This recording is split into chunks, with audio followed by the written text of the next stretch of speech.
Saya dan keluarga saya, keturunan saya, sampai leluhur saya yang sudah meninggal, semua berdoa untuk kalian-kalian yang zalim. Ya, masyarakat perlu tahu, ini adalah KUHP. KUHP ini sudah jelas pesannya. Ya, seluruh undang-undang atau semua perundang-undangan ruang lingkupnya ada di dunia, di peradilan. Catat baik-baik. Itu adalah bab 2. Bunyi bab 2 KUHP, semua perundang-undangan, undang-undang apa saja, ruang lingkupnya ada di peradilan. Jadi tidak ada satupun keputusan seseorang, apakah itu keputusan presiden, keputusan terhadap undang-undang, yang bisa dilakukan tanpa ada proses peradilan. Sedangkan peradilan tidak boleh berdiri sendiri. Peradilan itu dilaksanakan berdasarkan tata cara beracara, hukum acara. Itu bunyinya di bab 3. Sedangkan bab 4 dan seterusnya mengatur dan menerangkan bahwa penyidik, JPU, dan hakim harus tunduk di sini. Nah, ini adalah pegangan pertama para penegak hukum. Kemudian perlu diketahui bahwa penyidik itu yang memberikan dia batasan pertama adalah Perkap nomor 8 tahun 2009. Ini penyidik. Kemudian dikasih lagi satu Perkaba nomor 3 tahun 2014. Perkaba nomor 3 tahun 2014 adalah tentang standar operasional prosedur di dalam menjalankan tugas penyelidikan dan penyidikan. Jadi itu perlu dipelajari. Kemudian hakim. Hakim itu ada namanya, selain daripada KUHP, dia juga berpegang pada Undang-Undang Kekuasaan Kehakiman nomor 48 tahun 2009. Di sini itu ada batasan. Jadi kewenangan hakim itu ada batasnya. Kalau penyidik menerima laporan kemudian memproses, memang yang harus meneliti adalah jaksa. Tapi jaksa dalam hal ini berperan untuk menentukan bahwa ini betul nggak perbuatan pidana, ini cukup nggak bukti atau tidak. Nah, saya bicara secara umum dulu soal jaksa. Jaksa itu punya peran untuk mengatur dan menentukan tentang hidupnya apa hukum yang benar. Tapi kalau jaksanya seperti jaksa yang meneliti perkara kami, saya anggap itu adalah jaksa yang dungu. Ya, jaksa yang dungu atau punya kepentingan. Kenapa? Karena sudah tahu, Pak. Sudah tahu bahwa unsur delik yang disampaikan oleh pelapor tidak cukup. Mungkin karena dia takut juga, karena ini ketua pengadilan yang punya order. Jadi ketua atau pengadilan itu dikasih undang-undang kekuasaan kehakiman. Kemudian kewenangan hakim itu ada 2 dibatasi. Apa?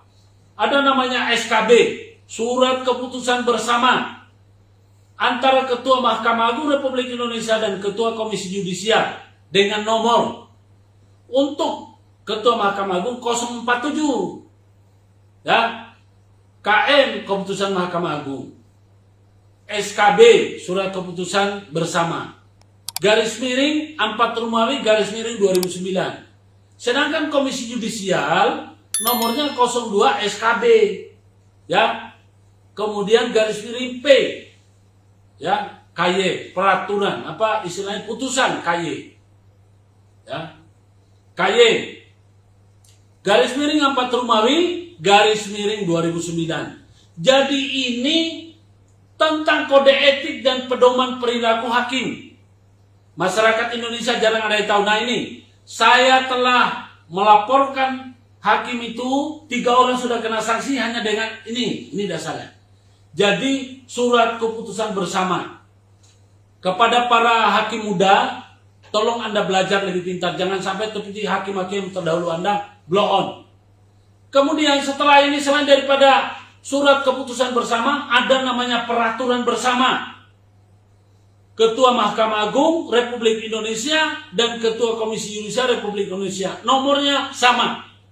Ketua Mahkamah Agung nomornya adalah 02 garis miring peraturan bersama garis miring MA garis miring 9 garis miring 2012. Kalau di Komisi Yudisial nomornya 02 kemudian garis miring PB garis miring P titik KY titik 09 titik 2012 tentang apa? Panduan penegakan kode etik dan pedoman perilaku hakim.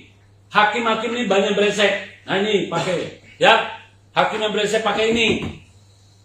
Sombong-sombong itu hakim. Nah ini hakim yang saya laporkan ini sudah dapat rekom dari Komisi Yudisial apa sudah dapat tembusan surat.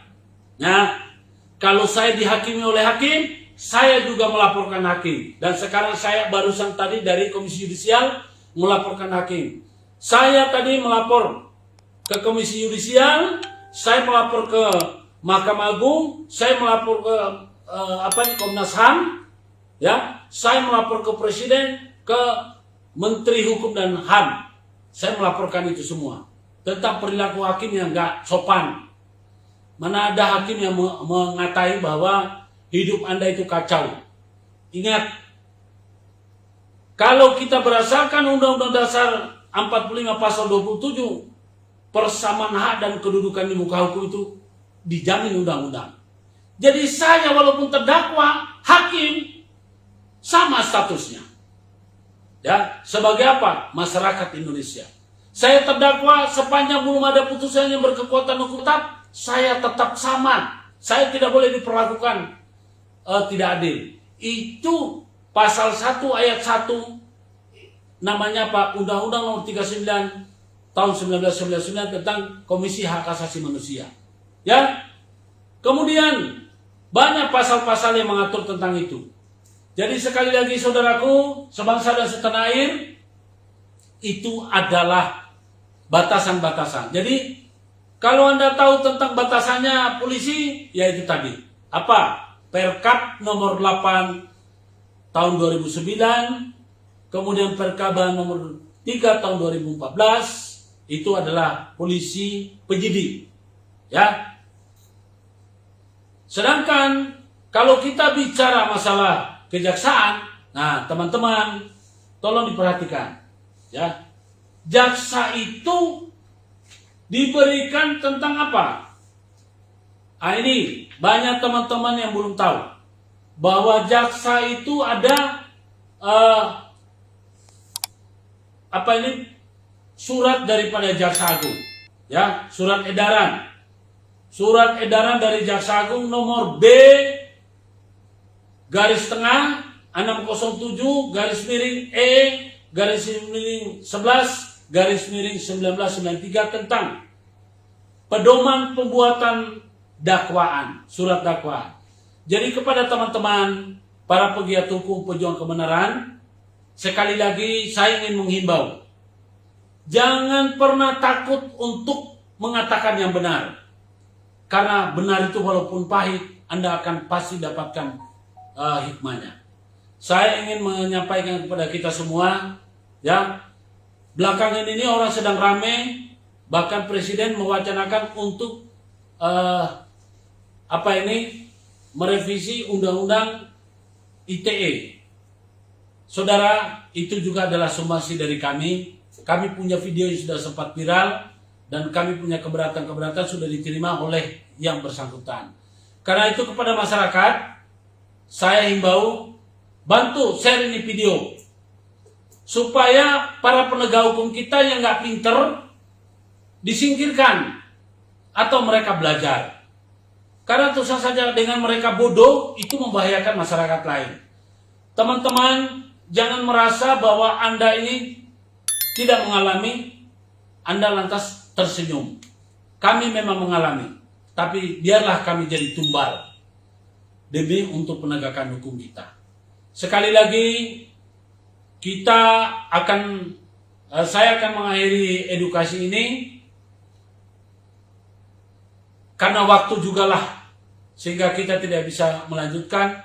tapi percayalah, saya akan selalu hadir untuk memberikan edukasi. Kalau Anda merasa bermanfaat, tolong di-share, dibagikan kepada siapa saja. Anda tidak usah takut. Ya, saya adalah pelaku sejarah tentang Undang-Undang ITE. Saya jadi terdakwa. Nggak usah takut. Sekarang sudah mau direvisi karena kami punya suara yang sudah didengarkan oleh para petinggi negeri ini. Sekali lagi, apabila ada yang tersinggung dengan kata-kata saya atau kalimat saya mohon dimaklumi dan mohon dimaafkan. Saya tidak bermaksud untuk menyinggung siapapun Anda. Saya hanya ingin menyampaikan kebenaran dalam rangka edukasi. Mohon maaf apabila ada yang merasa tersinggung, ya. Saya tidak bermaksud menyinggung Anda, saya bermaksud untuk menyadarkan Anda.